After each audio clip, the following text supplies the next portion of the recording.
नमस्कार साथियों, विजय पिंगोले क्लासेस में आपका हार्दिक अभिनंदन है। जैसा कि हमारे राजस्थान के इतिहास के अंदर वंशों की श्रृंखला चल रही थी, उसी वंशों की श्रृंखला के अंतर्गत हम चौहान वंश पढ़ रहे थे। चौहान वंश में हमारे मोस्टली सारे शासक हो चुके थे। चौहान वंश में भी हमारे शाकंभरी शाखा का चल रहा था। शाकंभरी शाखा के अंतर्गत हम पृथ्वीराज चौहान तृतीय तक पहुंच चुके थे, जो अंतिम शासक माने जाते हैं। यूं कहें कि हिंदू शासक थे, उनमें भी अंतिम था। इसके बाद में मुस्लिमों का आधिपत्य हो गया था, है ना। तो अंतिम हिंदू सम्राट भी कह सकते थे, हमने वो पढ़ा था पूर्व क्लास के अंतर्गत। उसी कड़ी के अंतर्गत हम पृथ्वीराज चौहान जो तृतीय है, उसके जो संघर्ष है, यानी उसने जो युद्ध किए हैं, जो उसने संघर्ष किए हैं, उनके बारे में हम चर्चा करेंगे। उसके बाद में हमारा यह टॉपिक समाप्त होगा, फिर हमारी रणथंभौर शाखा स्टार्ट होगी। वो शाखा कैसे स्टार्ट होगी उसके बारे में भी हम चर्चा करेंगे। चलिए क्लास को शुरू करते हैं। चौहान वंश।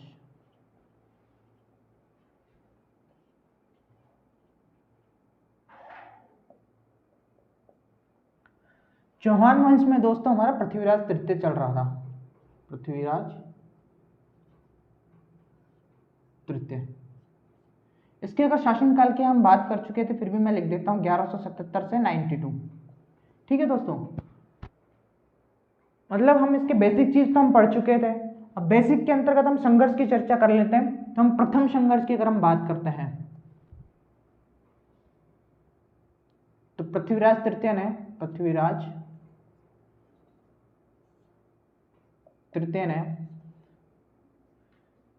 1178 के गुड़गांवा युद्ध,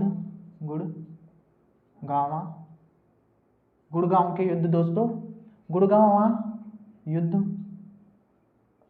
में पृथ्वीराज तृतीय ने गुड़गांवा युद्ध में अपने चचेरे भाई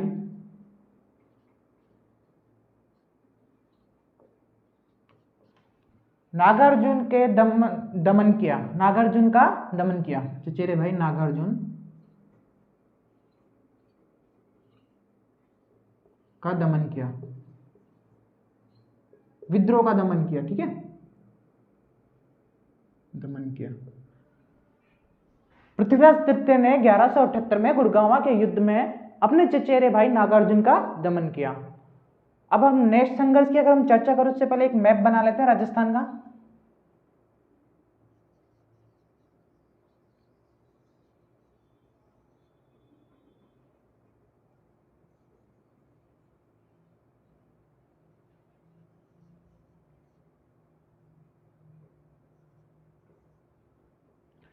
इसके अंतर्गत दोस्तों हमारा जो ये क्षेत्र था, ये संपूर्ण क्षेत्र, ये दिल्ली तक, यहां पे दिल्ली है, दिल्ली।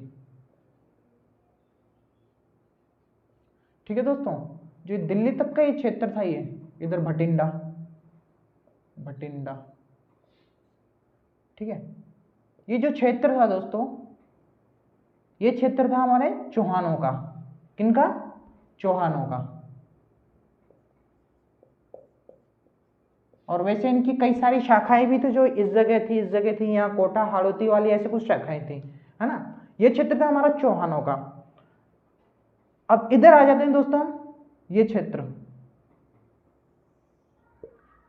क्षेत्र कहलाता है दोस्तों महोब क्षेत्र, महोबा या महोब क्षेत्र। ठीक है, ये क्षेत्र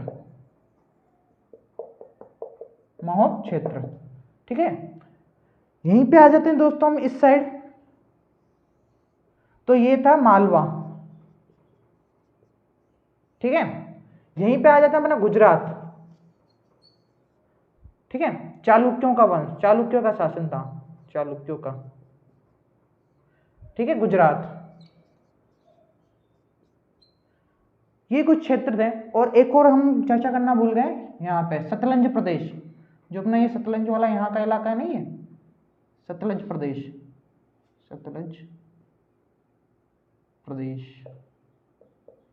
यहाँ पे भंडानिको का था, भंडानिको का यहाँ पर शासन था।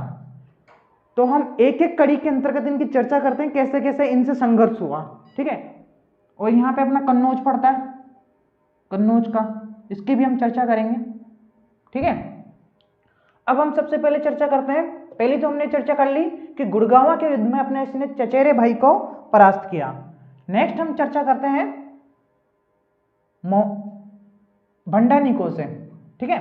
नेक्स्ट चर्चा करते हैं भंडानिको से। अब भंडानिको के साथ इनका संघर्ष कब हुआ? 1182 में। 1182 में पृथ्वीराज तृतीय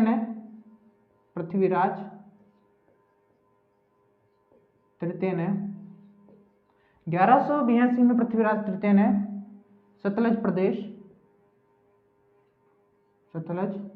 प्रदेश के भंडानिको का दमन किया। 1182 के अंतर्गत दोस्तों सतलज प्रदेश के भंडानिको का दमन किया पृथ्वीराज तृतीय ने, ठीक है। अब जब ये इनकी सेना, जो पृथ्वीराज की सेना थी, जब भंडानिको का दमन करके आए, जब ये यहाँ इस क्षेत्र से आ रही थी, तब महोब प्रदेश के एक शासक थे परमार्दी देव,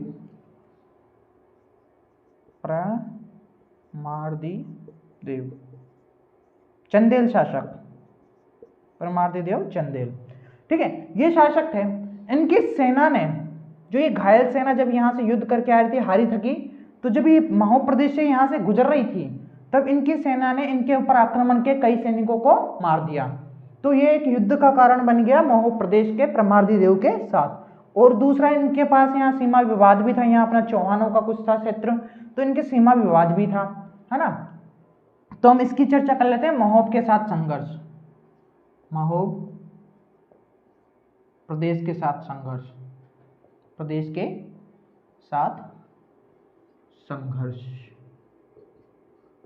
अब महोब प्रदेश के साथ संघर्ष का पहला कारण तो था, मैं कह सकता हूं, सीमा विवाद। प्रथम जो संघर्ष का कारण था सीमा विवाद।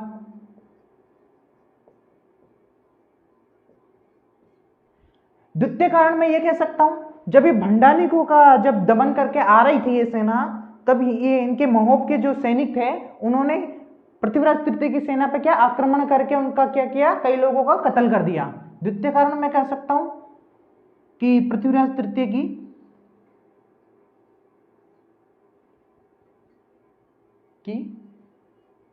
सेना पर आक्रमण। द्वितीय कारण ये मान सकते हैं हम, ठीक है। अब इस परमार्दी देव के क्या थे, दो सेना नायक थे, आला व उदल। परमार्दी देव के दो सेना नायक थे।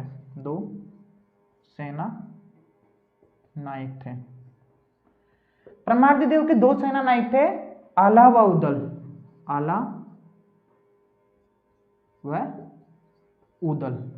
आला उदल इसके दो सेना नायक थे, जो परमार्दी देव की जो नीतियां थी उनसे परेशान होकर वह क्या है, कन्नौज चले जाते हैं। कहां चले जाते हैं? कन्नौज। उनकी नीतियों से परेशान होकर वह कहा कन्नौज चले जाते हैं। कन्नौज जाने के बाद जब ये युद्ध की स्थिति पैदा होती है, तब परमार्दी देव जो ये शासक थे, इनके पास संदेशा या दूत भिजवाते हैं कि तुम्हारी मातृभूमि खतरे में है, प्लीज लौट आओ, या कृपा करके लौट आओ, तुम्हारी मातृभूमि खतरे में है। तो इन दोनों के पास जब ये संदेशा पहुंचता है, तो ये युद्ध कर मतलब ये है अपने वापस क्षेत्र में आते हैं, महोब क्षेत्र में। जब इनके आ जाने से पूर्व परमार्दी देव का एक सेना नायक था, वह युद्ध को स्थिति को संभालता है। जब इनके आ जाने के बाद एक तुमुल का युद्ध होता है, तुमुल का युद्ध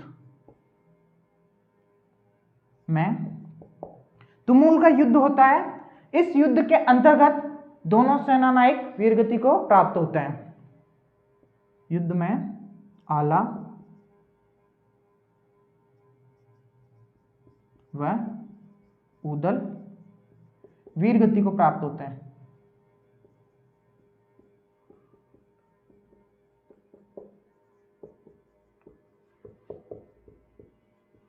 इसके अंदर पृथ्वीराज चौहान तृतीय की क्या है, विजय होती है। तुमुल के युद्ध में आला व उदल वीर गति को प्राप्त होते हैं, है ना। तो इसी के आधार पर ये पृथ्वीराज चौहान की क्या है, विजय होती है। लेकिन आला व उदल की वीर गति, आला उदल की वीर गति होती है ना, तो आज भी वर्तमान के अंतर्गत इनको जाना जाता है कि अपनी मातृभूमि के लिए क्या है, शहीद हुए, वीर गति को प्राप्त हुए। इसलिए आला व उदल को क्या है, आज भी वर्तमान के अंतर्गत इनके गीत गाए जाते हैं। मातृभूमि के लिए, मातृभूमि के लिए शहीद या वीर गति प्राप्त होने के कारण इनकी वीरता के गीत गाए जाते हैं, इनकी वीरता के गीत गाए जाते हैं।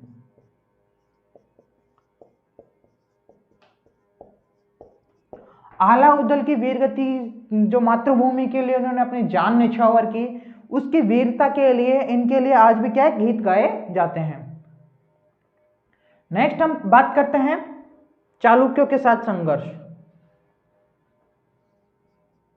चालुक्यों से संघर्ष,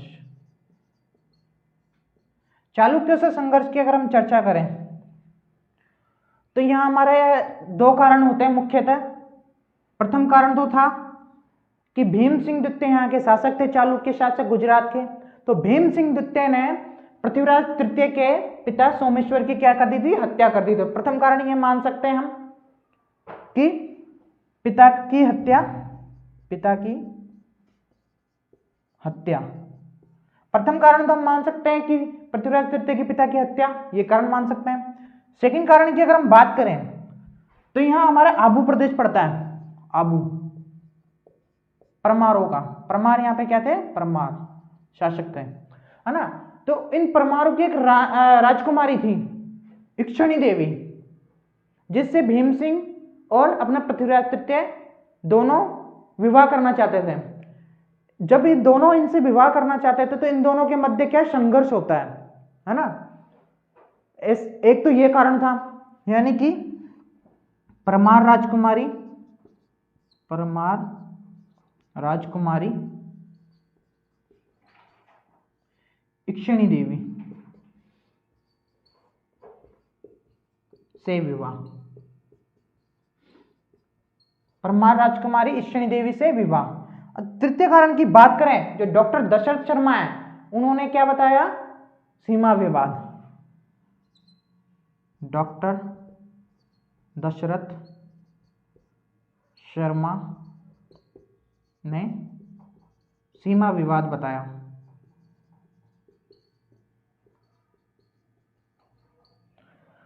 अब जब ये कुछ तो कारण ये थे, अब इनके मध्य जो संघर्ष हुआ था वो कब हुआ था, 1184 में। इनके मध्य 1184 के अंतर्गत संघर्ष होता है, वो होता है नागौर का युद्ध। नागौर का युद्ध किन किन के मध्य होता है नागौर का युद्ध, भीम सिंह द्वितीय वह अपना पृथ्वीराज तृतीय, वह पृथ्वीराज तृतीय। भीम सिंह द्वितीय और पृथ्वीराज तृतीय के मध्य क्या है, संघर्ष होता है। इस संघर्ष के अंदर अनिर्णायक होता ही है, अनिर्णायक युद्ध, अनिर्णायक युद्ध, मतलब इसका कोई निर्णय नहीं निकलता। फिर 1187 में पृथ्वीराज द्वितीय का एक महामंत्री होता है। 1187 में, सॉरी, भीम सिंह द्वितीय के महामंत्री जगदेव। दोस्तों ये वह जगदेव नहीं है जो चौहान वंश के अंदर हम पढ़ रहे थे, ये अलग है। दोनों के मध्य संधि कराई, दोनों के मध्य संधि कराई। और हम जिस इसकी बात कर रहे थे हमारे इक्षिणी देवी की, इनका विवाह किसके साथ होता है? पृथ्वीराज तृतीय के साथ। इसी से नाराज होके भीम सिंह द्वितीय ने क्या है, आक्रमण किया। उससे क्या हुआ? नागौर का युद्ध हुआ। कब हुआ? 1184 में। संधि कब हुई? 1187 में। किसने कराई? भीम सिंह द्वितीय के महामंत्री जगदेव ने। ये तो कुछ इनके कारण थे। जो हमारा किसका था? चालुक्य से संघर्ष। अब हम किस किस का कर चुके हैं? भाई का कर चुके हैं, भंडानिकों का कर चुके हैं, महोब का कर चुके हैं, चालुक्य से कर चुके हैं। इसमें इसके साथ तो कोई संघर्ष नहीं था, इसको तो मैं हटा देता हूं। बस एक क्षेत्र के तौर पे मैंने आपको बताया था, यहाँ पे इनका क्षेत्र पड़ता है। ठीक है। अब नेक्स्ट संघर्ष होता है हमारा कन्नौज के साथ। तो एक बार मैं इसको रिमूव कर देता हूं। आप स्क्रीनशॉट लेना चाहें तो एक बार स्क्रीनशॉट ले लीजिए। मैं इसको रिमूव कर देता हूं, फिर हम कन्नौज से संघर्ष की चर्चा करेंगे।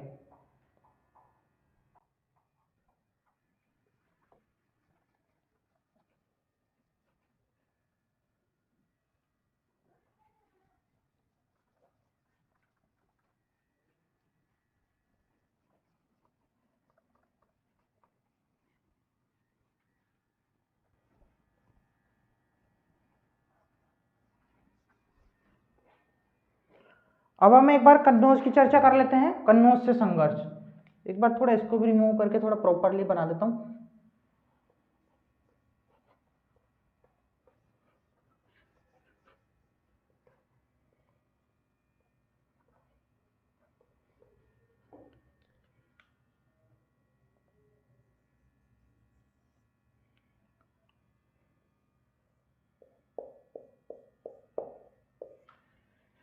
कन्नौज से संघर्ष।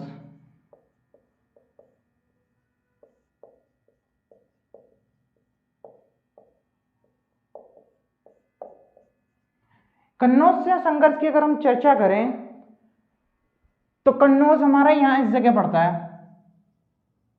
यहां के शासक थे जयचंद गढ़वाल। जयचंद गढ़वाल यहां के शासक कौन थे? जयचंद गढ़वाल। अब संघर्ष के कुछ कारण भी होते हैं, हैं? प्रथम कारण हम बोलते हैं, प्रथम कारण है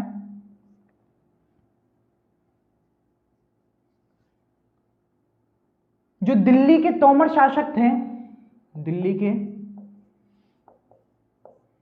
तोमर शासक,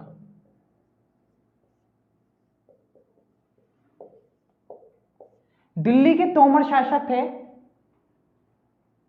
उनकी पुत्री कर्पूरी देवी, दिल्ली के तोमर शासक की कर्पूरी देवी,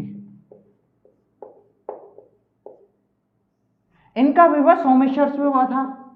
सोमेश्वर, इनका विवाह सोमेश्वर से हुआ था। तो जो ये तोमर शासक थे, इनके कोई पुत्र नहीं था, तो इन्होंने क्या किया? अपना जो शासन क्षेत्र था वह किसे दे दिया? पृथ्वीराज तृतीय को दे दिया। तो इससे नाराजगी किसे हुई? जयचंद गढ़वाल को। वो क्यों हुई वो एक बार देख लेते हैं। दिल्ली के तोमर शासक ने अपनी पुत्री कर्पूरी देवी के पुत्र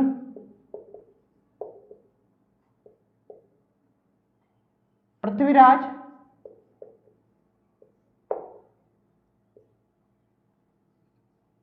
कर्पूरी देवी के पृथ्वीराज तृतीय को अपना शासन देते हैं, अपना शासन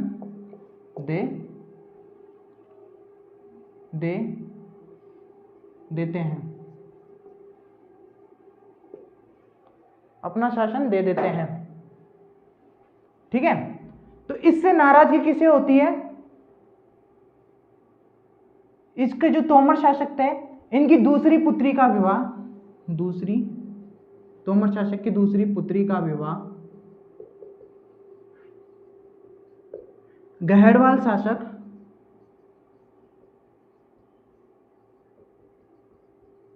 विजय पाल गहड़वाल से होता है। विजयपाल गहड़वाल से होता है। जो इनकी संतान थी वो कौन थी? जयचंद गहड़वाल, विजयपाल गहड़वाल से होता है। इनकी संतान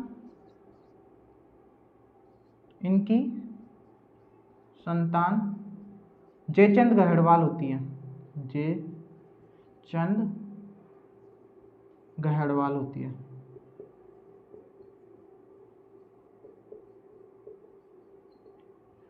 अब जब ये शासन अपने पृथ्वीराज तृतीय को मिलता है तो इसके मौसेरे भाई जयचंद गहड़वाल को तो प्रॉब्लम होगी ना, तो वही एक युद्ध का कारण भी मान सकते हैं। ठीक है, जिससे पृथ्वीराज तृतीय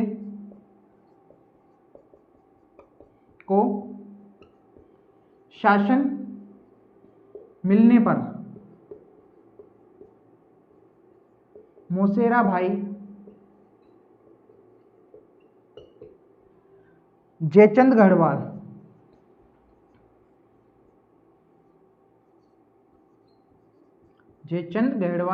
नाराज होता है। जयचंद गहड़वाल क्या है? नाराज होता है। तो एक कारण तो हम ये लिख सकते हैं। द्वितीय कारण की अगर हम चर्चा करें, द्वितीय कारण क्या हो सकता है? सीमा विवाद। द्वितीय कारण की अगर हम चर्चा करें तो क्या है? सीमा विवाद। और हम तृतीय कारण की चर्चा करें कि इनके मध्य जो ये तनातनी होती थी, मतभेद होता था, वो तृतीय कारण की अगर हम चर्चा करें तो वो कहते हैं संयोगिता से विवाह। संयोगिता से विवाह। अब संयोगिता से विवाह क्या? जो ये संयोगिता है, चंद्रप्रदाय की जो ग्रंथ है पृथ्वीराज रासो, पृथ्वीराज रासो किसका ग्रंथ है? ये चंद्रप्रदाय का। इसके अनुसार जो संयोगिता थी वह किसकी पुत्री थी? जयचंद गहड़वाल की। किसकी पुत्री थी? जयचंद गहड़वाल की। तो ये एक कहानी है। जयचंद गहड़वाल ने राजस्व यज्ञ कराया। कौन सा यज्ञ? राजस्व यज्ञ। राजस्व यज्ञ कराया तो इसके अंतर्गत यज्ञ में इसने आसपास के सभी राजकुमारों को यज्ञ में आमंत्रित किया, है ना। साथ ही साथ इस यज्ञ के साथ में संयोगिता का क्या किया? स्वयंवर भी रखा। ठीक है, उस स्वयंवर के अंतर्गत इसने पृथ्वीराज तृतीय को नहीं बुलाया। क्या किया? पृथ्वीराज तृतीय को नहीं बुलाया। और उसकी एक पॉइंट यहां पे और लिख देता हूं, और उसकी जो लोहे की प्रतिमा बनाकर अपने द्वार के आगे क्या की? स्थापित कर दी, एक द्वारपाल के रूप में। मतलब पृथ्वीराज तृतीय की लोहे की प्रतिमा बनाकर, पृथ्वीराज तृतीय की लोहे की प्रतिमा बनाकर द्वार पर रख दी। अब जब स्वयंवर का समय आया तब संयोगिता क्या पहले से ही पृथ्वीराज तृतीय को मन ही मन अपना पति मान चुकी थी। उसकी वीरता के किस्से सुनती थी, उससे क्या है, अपने मन ही मन संयोगिता पृथ्वीराज तृतीय को अपना पति मान चुकी थी। अब जब स्वयंवर का वक्त आया तो उसने इसी लोहे की प्रतिमा के गले में क्या की? वरमाला डाल दी। जब स्वयंवर से वो घूम के बाहर चली गई और वहां पे क्या है? वरमाला डाल दी। जब इस बात का पता पृथ्वीराज चौहान को लगा, तृतीय को, तो वह कुछ सैनिकों के साथ में यहां आता है और इसका अपहरण करके गंधर्व विवाह करता है संयोगिता से। गंधर्व विवाह करता है, अपहरण करके गंधर्व विवाह करता है।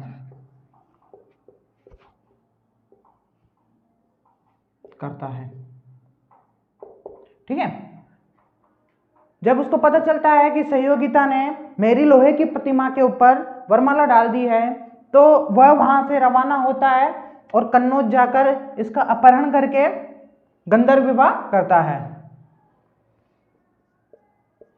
अब इससे नाराजगी जयचंद गढ़वाल को होती है, तो वो करता क्या है, मोहम्मद गोरी को बुलाता है। अब गोरी के से संघर्ष की हम चर्चा करते हैं, तो एक बार मैं इधर वाला ये नक्शा मिटा देता हूं, ठीक है, और इसको भी मिटा देता हूं। आप लोगों ने लिख ही लिया होगा, नोट तो कर ही लिया होगा, ठीक है। तो मैं एक बार रिमूव कर देता हूं, फिर हम गोरी के जो ट्राइन का प्रथम युद्ध, द्वितीय युद्ध, गोरी का क्या क्या था, उसके साथ कैसे संघर्ष हुआ, क्या क्या था, वो हम उसकी चर्चा करेंगे। एक बार इसको रिमूव कर देता हूं मैं, ठीक है। स्क्रीनशॉट ले लीजिए फटाफट, ले लिया होगा।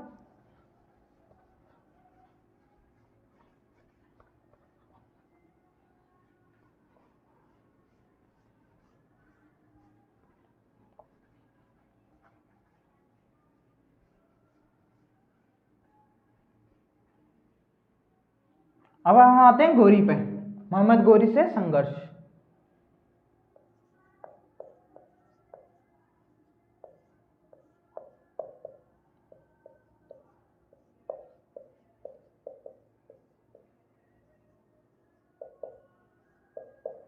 गोरी से संघर्ष, ठीक है। अब गोरी से संघर्ष करने से पूर्व एक बार गोरी के बारे में भी थोड़ा सा जान लेते हैं।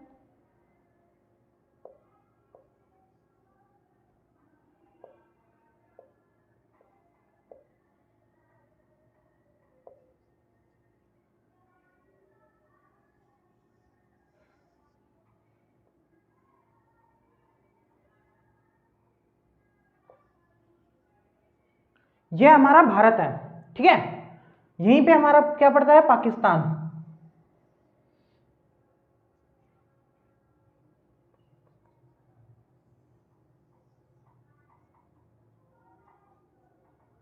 ये अपना क्या पड़ता है, पाकिस्तान। इसी के ऊपर यहां क्या पड़ता है, अफगानिस्तान, ठीक है। अफगान,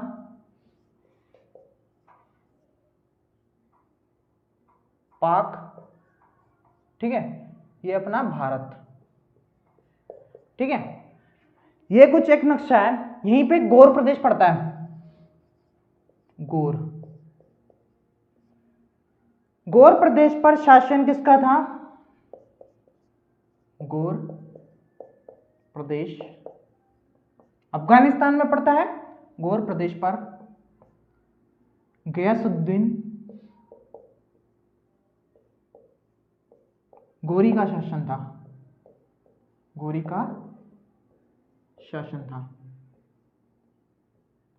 गयासुद्दीन गोरी का शासन था। गौर प्रदेश पर उस दौरान गयासुद्दीन गोरी का क्या था, शासन था। इसी का एक छोटा भाई होता है मोहम्मद गोरी। गयासुद्दीन के छोटे भाई मोहम्मद गोरी थे।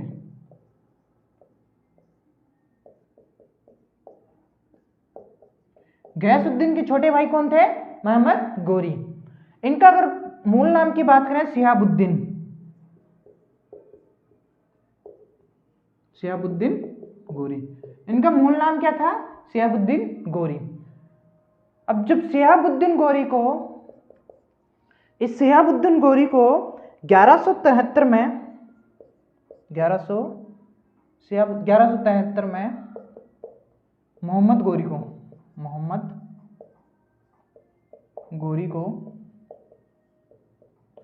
1173 में मोहम्मद गोरी को यहां एक क्षेत्र पड़ता है अफगानिस्तान में ही, गजनी। गजनी 1173 में मोहम्मद गोरी को गजनी का गवर्नर बनाया गया। किसके द्वारा, इसके बड़े भाई गयासुद्दीन के द्वारा गजनी का गवर्नर बनाया गया। 1173 में मोहम्मद गोरी को गजनी का क्या गया, गवर्नर बनाया गया।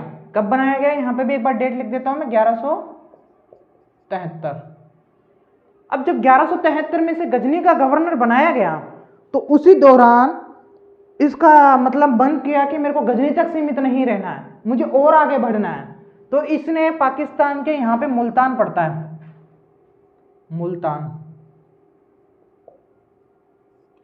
मुल्तान पर अपना हक जताया। कब? 1175 में। 1175 में गोरी ने, मैं शॉर्ट फॉर्म में लिख देता हूं, यहां पे कौन है? मोहम्मद गोरी। गोरी ने मुल्तान पर अधिकार किया।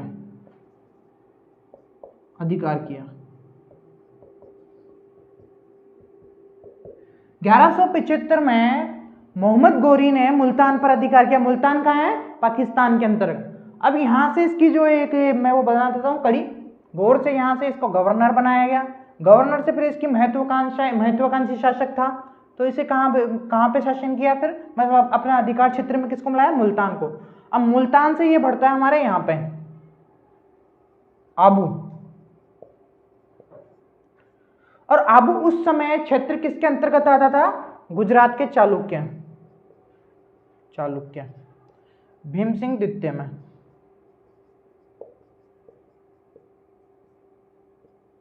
गुजरात के भीम सिंह द्वितीय में। तो उसके बाद में यह हमारे इधर बढ़ा आबू। इस समय आबू का युद्ध हुआ। आबू का युद्ध अब किन किन के मध्य हुआ? भीम सिंह द्वितीय और गोरी के मध्य। अब इसकी भी चर्चा कर लेते हैं एक बार। 1178 में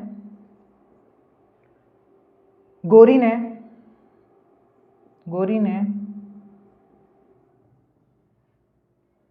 भीम सिंह द्वितीय से युद्ध की।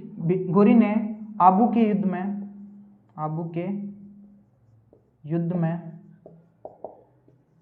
भीम सिंह द्वितीय से पराजित हुए।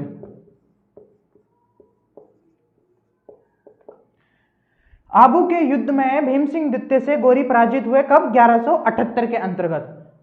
अब जो भीम सिंह की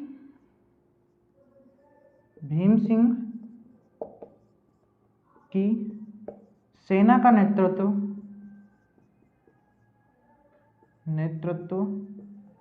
इनकी माता थी नाइकी देवी। सेना का नेतृत्व इनकी माता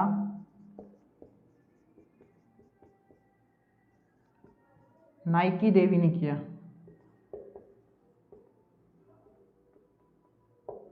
और इस युद्ध के अंतर्गत किसकी पराजित होती है? गोरी की।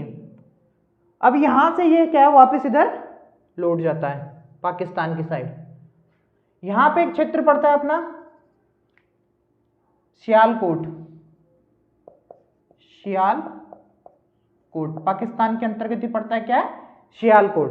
अगर सियालकोट की हम चर्चा करें तो 1181 में सियालकोट, यानी 1181 में गोरी ने सियालकोट पर अधिकार किया।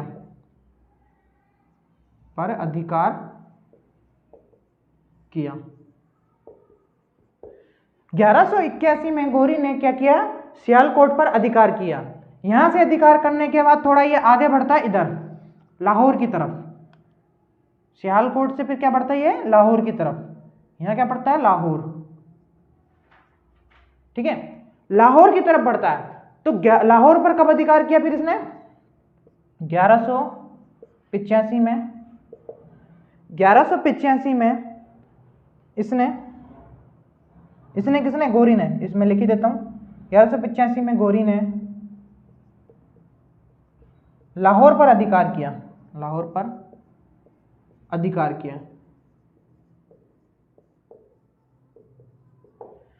1185 में गोरी ने लाहौर पर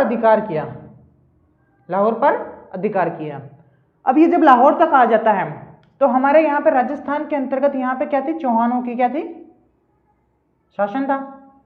राजस्थान में भी था, दिल्ली में भी था, यानी यहाँ पे क्या था? चौहानों का क्या था? शासन था। तो इस जगह चौहानों की जो अंतिम सीमा पड़ती है वो थी सरहिंद, जिसे हम भटिंडा भी कहते हैं। भटिंडा, जिसे तवर हिंद भी कहा जाता है, ठीक है, वो मैं वहां पे लिख दूंगा। तो इसने यहां से जब चल के ये क्या किया, 1191 के अंतर्गत आते हुए चौहानों की सीमा सरहद पर अधिकार कर लिया। नेक्स्ट है 1191 में चौहानों की सीमा, अंतिम सीमा सरहिंद भटिंडा, जिसे भटिंडा भी कहते हैं, भटिंडा, जिसे हम तवर हिंद भी कहते हैं, तवर हिंद पर अधिकार कर लिया, पर अधिकार कर लिया। इसने सरहिंद पर अधिकार कर लिया 1191 के अंतर्गत। किसने कर लिया? गौरी ने। अब यहीं पे ही अपना दिल्ली पड़ता है, यहां पे क्या है? दिल्ली। इधर से इनकी सेना यहां चली, इधर से पृथ्वीराज चौहान को क्या पता चलता है कि हमारी सरहद सीमा पर किसी ने अधिकार कर लिया है। इधर से वो चलते हैं, इधर से ये चलते हैं, मध्य में एक मैदान पड़ता है तरायन, मध्य में कौन सा मैदान पड़ता है? तरायन, हरियाणा में। यहां पे युद्ध होता है, तरायन का प्रथम और द्वितीय युद्ध, करनाल हरियाणा, ठीक है। ये तो हमने चर्चा कर ली। अब युद्ध की एक बार चर्चा कर लेते हैं, युद्ध कैसे क्या होता है, ठीक है। यहां पे यहीं पे चर्चा कर लेते हैं। तराइन का प्रथम युद्ध, तराइन का प्रथम युद्ध 1191 में।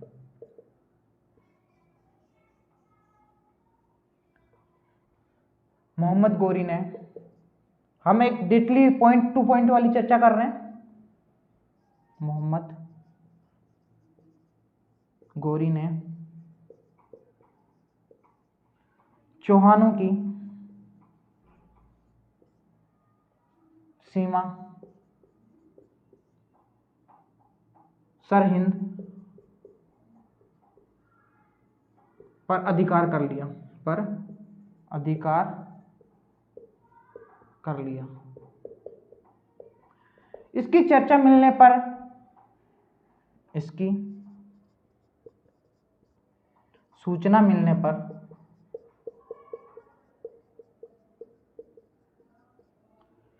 पृथ्वीराज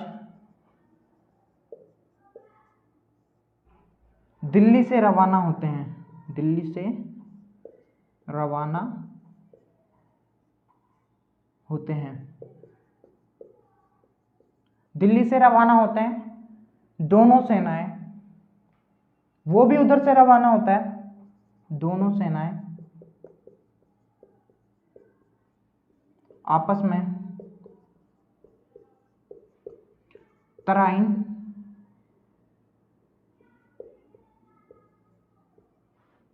जो कि कहां पड़ता है? हरियाणा, करनाल क्षेत्र, हरियाणा, तराइन में टकराती हैं और युद्ध होता है, टकराती हैं। जब ये युद्ध हो रहा था उसी दौरान दिल्ली का जो प्रशासक था, जो पृथ्वीराज तृतीय ने बना रखा, दिल्ली के प्रशासक गोविंदराज गौरी पर एक घातक हमला करते हैं, गौरी पर भाले से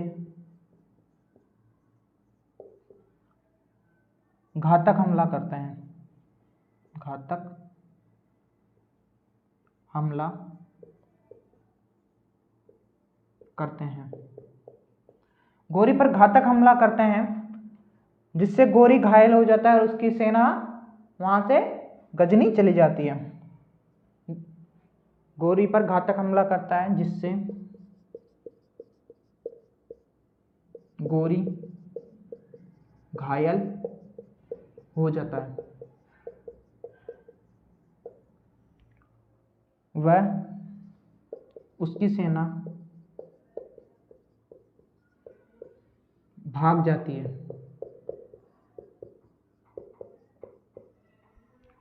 इस युद्ध के अंतर्गत सीधी सीधी बात है, हमारे किसकी विजय हुई? पृथ्वीराज तृतीय की विजय हुई। ये तो था हमारा त्रायन का प्रथम युद्ध। अब द्वितीय युद्ध की चर्चा हम करेंगे। इसको एक बार रिमूव करते हैं, आप इसका स्क्रीनशॉट ले लीजिए। हम द्वितीय युद्ध की चर्चा करेंगे, त्रायन के द्वितीय युद्ध की। एक बार इसका स्क्रीनशॉट ले लीजिए, मैं रिमूव कर देता हूं फटाफट, जल्दी जल्दी। ले लिया? चलिए रिमूव कर देते हैं।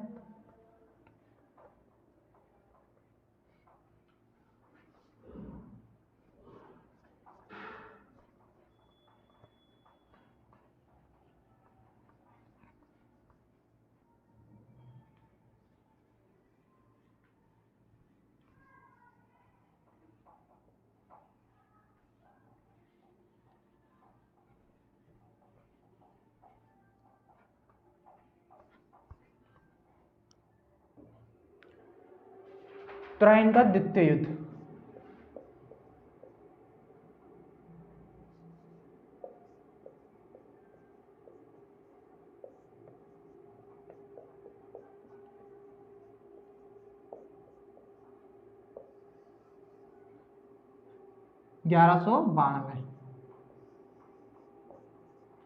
त्रायन का युद्ध, द्वितीय युद्ध कब होता है? 1192 के अंतर्गत।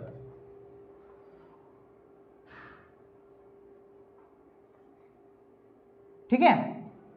अब इस अपमानजनक हार से गोरी शांत तो रहने वाला था नहीं, है ना? तो उसने क्या किया? गजनी जाकर 1,20,000 की सेना, कितनी? इस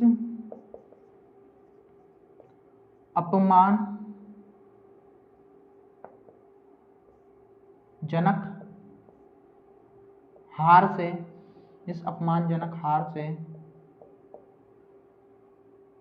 या हार का बदला लेने के लिए, हार का बदला लेने के लिए 1,20,000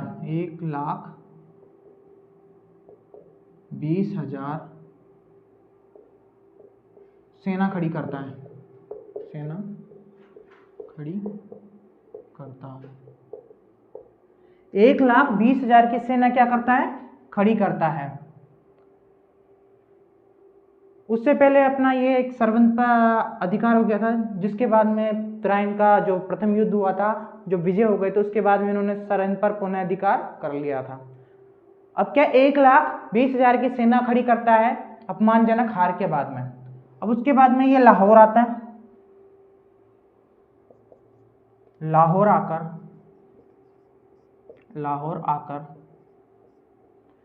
दूत भिजवाता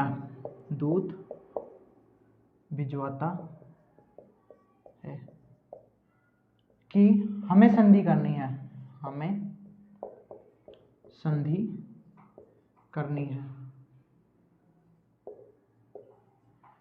लाहौर आकर गोरी अपने एक दूत को पृथ्वीराज तृतीय के पास भिजवाता है कि हमें युद्ध नहीं करना, हमें संधि करनी है।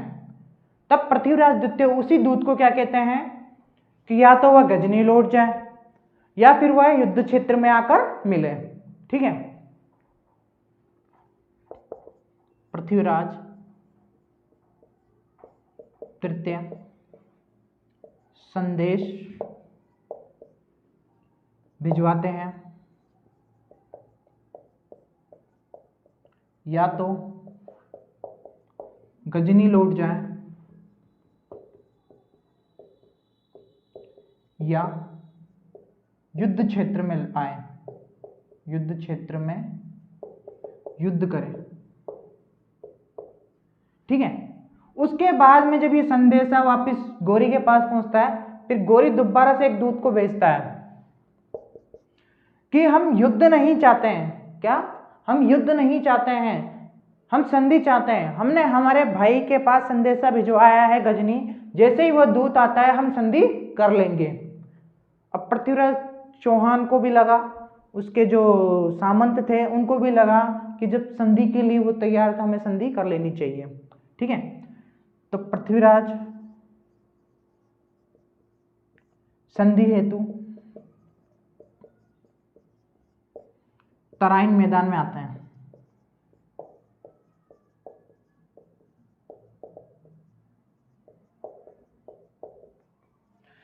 और उनकी सेना में हर्षोल्लास रहता है कि अब तो हमारी संधि हो रही, हम वैसे ही विजय हो रहे हैं कि गोरी तो युद्ध ही नहीं करना चाहता, वो तो संधि करना चाहता है। तो उसी हिसाब से उनकी सेना में हर्षोल्लास था। जैसे ही रात्रि हुई, आराम किया, जैसे इस मॉर्निंग का वक्त होता है, शौचादि का ऐसे उसका कार्य होता है, वह करने के लिए जब सेना पृथ्वीराज तृतीय की सेना जब तितर बितर हुई, मतलब यहाँ वहाँ गई, तब उसी दौरान गोरी की सेना ने उनके ऊपर आक्रमण कर दिया। पृथ्वीराज तृतीय की सेना संधि के भरोसे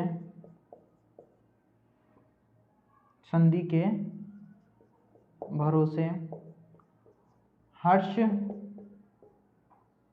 उल्लास मना रही थी।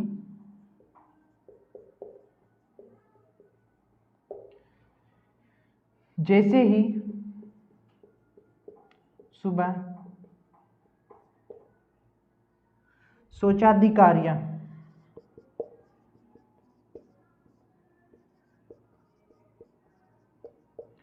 व्यस्त हुए, गोरी ने आक्रमण कर दिया। पृथ्वीराज तृतीय ने सेना को एकत्रित करने का प्रयास किया।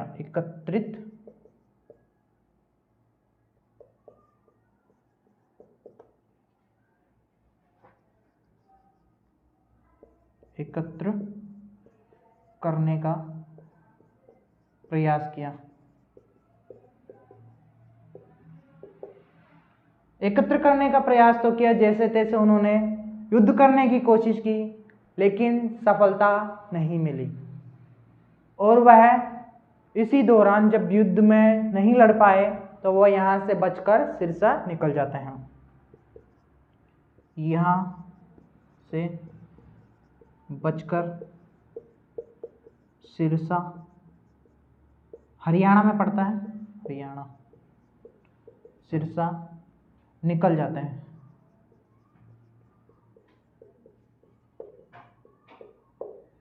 सिरसा निकल जाते हैं। यहीं से उन्हें बंदी बना लिया जाता है। अब वो मृत्यु के हुई थी जो उनके विभिन्न मत भी पढ़ेंगे। यहाँ से उन्हें बंदी बना लिया जाता है। यहाँ से बंदी बना लिया जाता, यहाँ से इन्हें क्या है, बंदी बना लिया जाता है। अब पृथ्वीराज चौहान के साथ में हुआ कि वह अपनी सेना को ही नहीं जुटा पाए। जैसे तैसे कोशिश की युद्ध करने की, बट उनकी सेना तो क्या थी, शौचाधिकारी में मॉर्निंग टाइम पे व्यस्त थी। चलिए हम आगे और चर्चा कर लेते हैं। और हाँ, एक घटना मैंने बताई थी आपको, ये 1,20,000 वाली, इसका वर्णन यानी इस तैयारी का वर्णन हसन निजामी करते हैं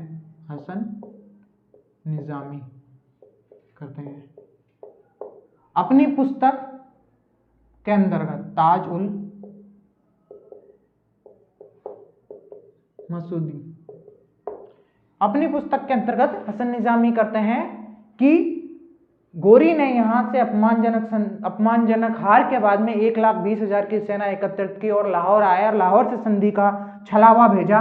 और उस छलावे में हमारे पृथ्वीराज तृतीय आए और उस छलावे के दौरान ही जब उनकी सेना शौचाधिकारी में व्यस्त हुई मॉर्निंग के अंतर्गत, तभी उसकी सेना ने आक्रमण किया और उनकी सेना को तितर बितर होते ही उनकी सेना पर आक्रमण किया, जिससे हमारे पृथ्वीराज तृतीय की क्या है, हार होती है। और वह बचकर कहाँ निकल जाते हैं, सिरसा हरियाणा में। वहां से उन्हें बंदी बना लिया जाता है। फिर आगे की हम प्रोसेसिंग करते हैं कि उनकी मृत्यु के क्या कारण थे, उसके अंतर्गत ही हम सिरसा की भी चर्चा करेंगे। तो एक बार इसका स्क्रीनशॉट ले लीजिए फटाफट, फिर हम मृत्यु की चर्चा करते हैं कि कैसे कैसे क्या क्या था। ठीक है, ले लिया होगा, रिमूव कर देता हूं।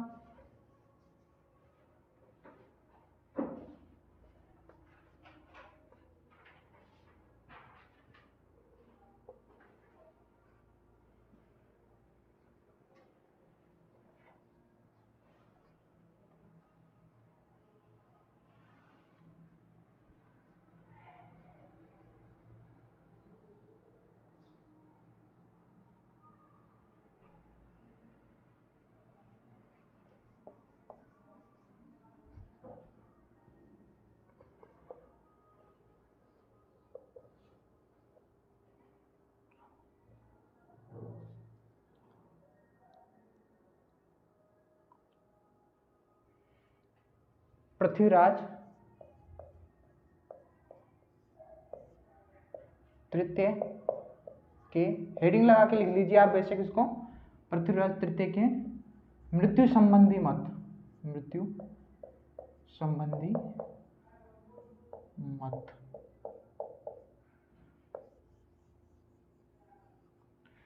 प्रथम मत की अगर हम बात करें तो वो कौन कहता है? पृथ्वीराज रासो, जिसके अंदर लिखा हुआ है पृथ्वीराज रासो। ये किसने लिखा था? चंद्रबरदाई ने। इसके अंतर्गत क्या लिखा हुआ था? इन्हें बंदी बनाकर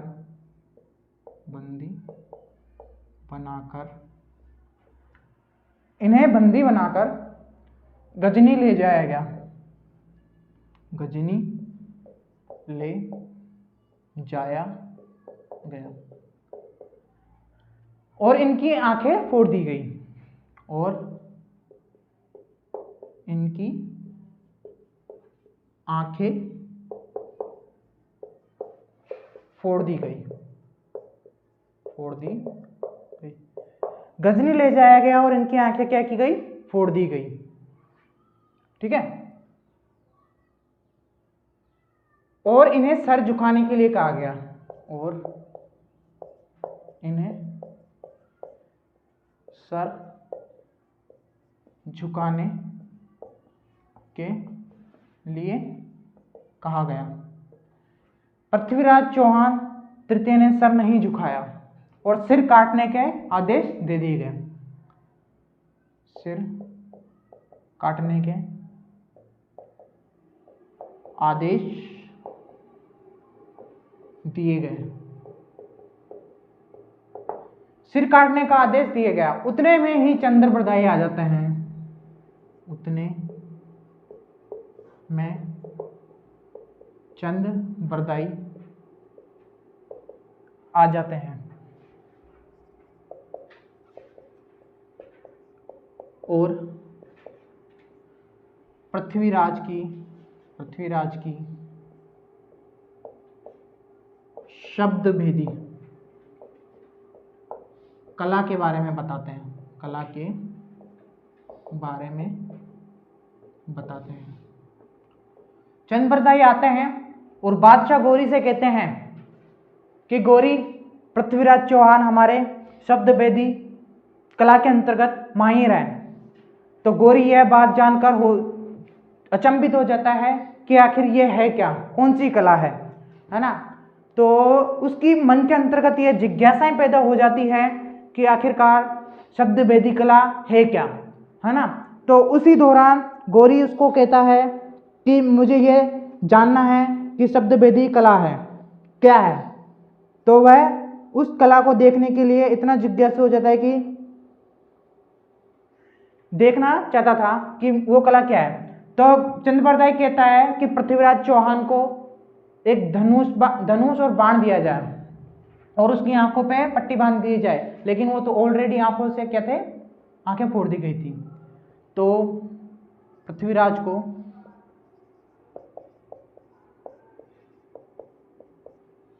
धनुष व बाण दिया गया और चंद्रबरदाई ने बादशाह की बाण दिया गया और चंद्रबरदाई ने बादशाह की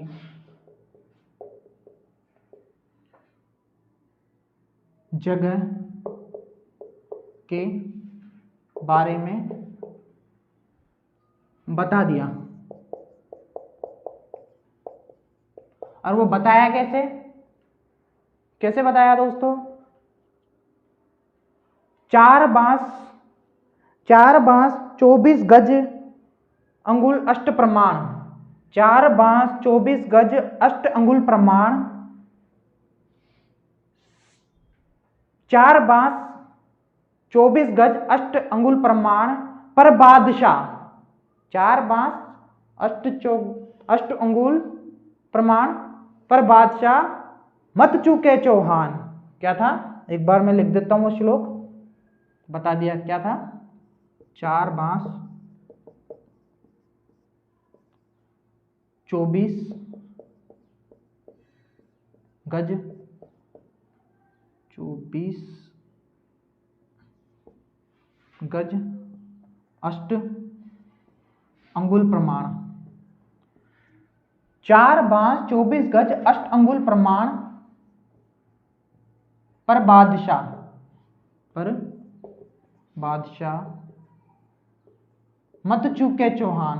मत चूके चौहान। ये एक उसने कथन था, लंबा कथन था, है ना। इसके अंतर्गत और भी लाइनें थी जो हमारे काम की नहीं थी। मेन तो ये थी जिसके अंतर्गत इसकी क्या थी? लोकेशन थी। 4 बांस 24 गज अष्ट अंगुल प्रमाण पर बादशाह। बादशाह कौन? अपना गोरी। उसकी एग्जैक्ट लोकेशन थी, क्या थी? 4 बांस 24 गज अष्ट अंगुल प्रमाण पर बादशाह मत चूके चौहान। तब पृथ्वीराज ने उसी दिशा के अंतर्गत धनुष बाण चलाया और गोरी की हत्या कर दी। गोरी की हत्या कर दी।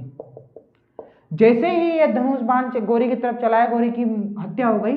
उसी दौरान चंद्रबरदाई और पृथ्वीराज तृतीय ने एक दूसरे को खंजर मार के हत्या कर ली, आत्महत्या कर ली। चंद्रबरदाई व पृथ्वीराज भी एक दूसरे को खंजर मारकर हत्या कर लेते हैं। प्रथम तो जो मृत्यु संबंधित मत था वो था पृथ्वीराज रासो, चंद्रबरदाई द्वारा लिखा गया। सेकंड मत की हम चर्चा करते हैं। सेकंड मत जयानक के पृथ्वीराज विजय में। इसके अंतर्गत क्या लिखा हुआ गया कि बंदी बनाकर हत्या कर दी गई। क्या लिखा गया? बंदी बनाकर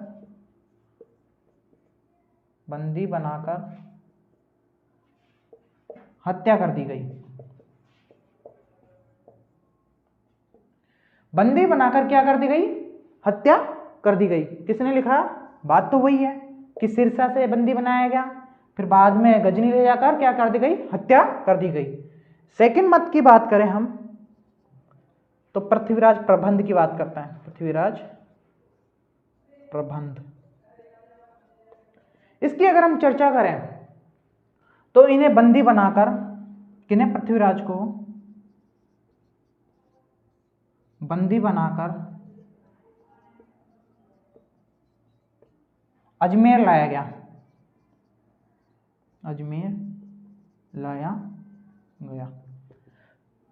और सलाखों में, मतलब गोरी के सामने ही, जो सिंहासन पर गोरी बैठा था उसके सामने सलाखों में से कैद कर दिया गया। गोरी के सामने सलाखों में कैद कर दिया गया। कैद कर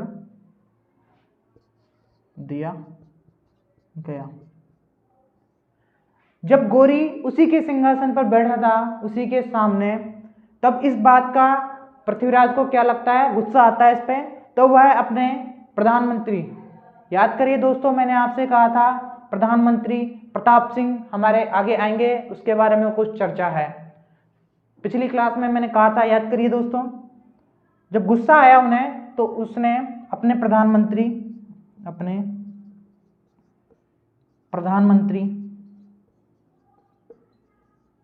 प्रताप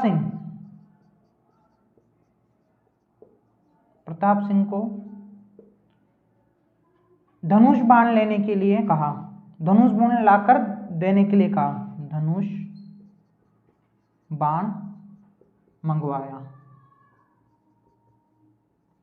लेकिन इस बात को वह क्या करता है, प्रताप सिंह गौरी को बता देता है, जिससे गौरी नाराज होकर वहीं पर उसकी क्या समाधि बना देता है। प्रताप सिंह इस बात को गौरी को बता देता है, गौरी को बताता है और गौरी वहीं उसको दफन करता है।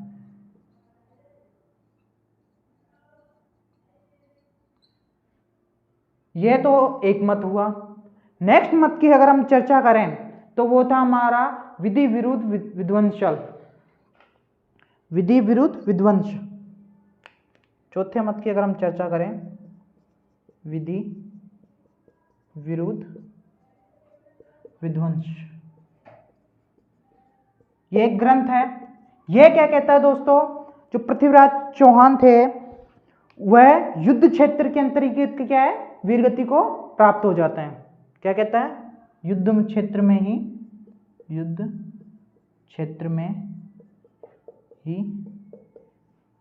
वीरगति को प्राप्त होते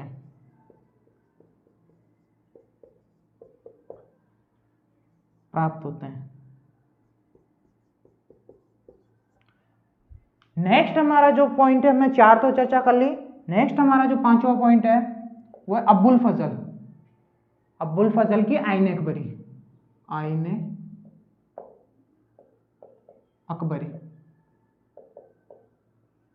आईन अकबरी में क्या कहा गया है दोस्तों, कि जो पृथ्वीराज चौहान है उसकी मृत्यु, उसको मतलब जब वहां से सिरसा से उसका क्या कर लिया जाता है, बंदी बना लिया जाता है, तब उसे अजमेर लाया जाता है।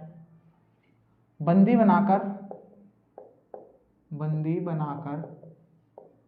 अजमेर लाया जाता है,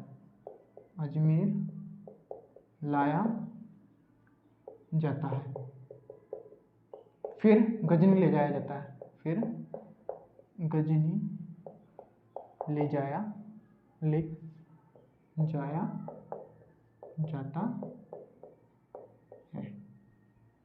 क्या है, इन्हें गजनी ले जाया जाता है। अब वहीं के आगे की चर्चा दोस्तों ये भी क्या कहता है कि गजनी में ही उनकी क्या मृत्यु, एक तरीके से कहा जाता है कि बंदी बनाकर अजमेर लाया जाता है, फिर अजमेर से इन्हें क्या कहते हैं, गजनी लिया जाता है।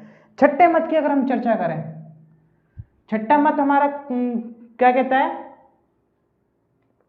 हसन निजामी के अनुसार,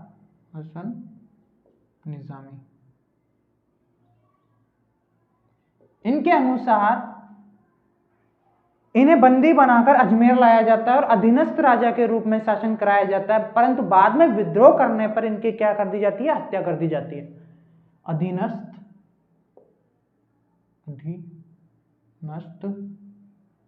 राजा के रूप में शासन करवाया जाता है और बाद में हत्या कर दी जाती है। विद्रोह करने पर हत्या कर दी जाती है।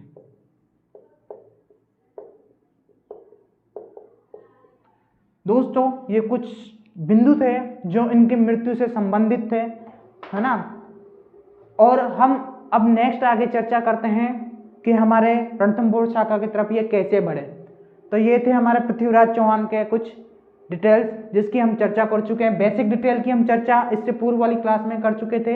यह क्या है, संघर्ष वाली चर्चा है जो हम युद्ध के अंतर्गत इनके जो युद्ध थे, इनके संघर्ष थे, इनकी मृत्यु संबंधी मत थे, किस किसने क्या क्या मत दिए, कहाँ कहाँ कैसे कैसे मत दिए, उसकी हम चर्चा कर चुके हैं। अब नेक्स्ट हम चर्चा करते हैं इसके आगे की घटना की, वह घटना क्या घटी थी। तो मैं एक बार इसको रिमूव कर देता हूँ, आप स्क्रीनशॉट ले लीजिए, फिर मैं घटना की चर्चा करता हूँ क्या था।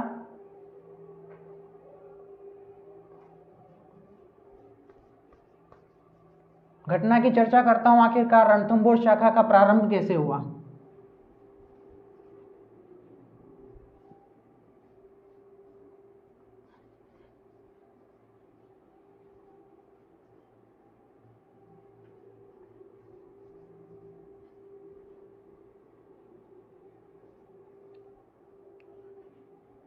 रणथंभौर शाखा का प्रारंभ।